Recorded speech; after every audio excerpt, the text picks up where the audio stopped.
Welcome to Not Milk Never Milk. Subscribe if you're lactose intolerant. In this video, I will show how to replace ball joint Toyota Camry step by step. Secure the car and lift the wheel, then remove the tire and brake caliper and set parts aside. Disconnect the sway bar link and separate the control arm, then use a ball joint press to remove the old joint. Clean the mounting area, install the new ball joint, torque to spec, and reassemble components in the reverse order. Gather these tools before you start: lug wrench, jack and stands, ball joint press, socket set, torque wrench, pry bar, and safety gear. Park on level ground, chalk the rear wheels, and wear safety goggles and gloves. Inspect the control arm and tie rod ends for wear, compare old and new parts to confirm fit, and have replacement hardware ready to avoid delays. Take your time and stay patient. If this is helpful, please subscribe and like for more step-by-step guides.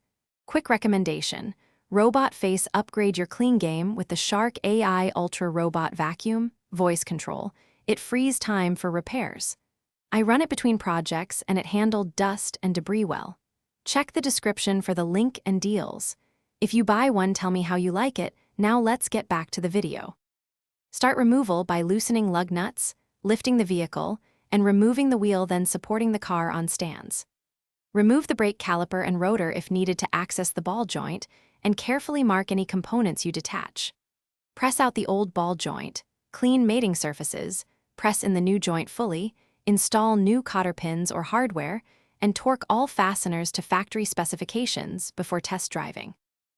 Thanks for watching. If this was helpful, leave a like and consider subscribing. See you next time.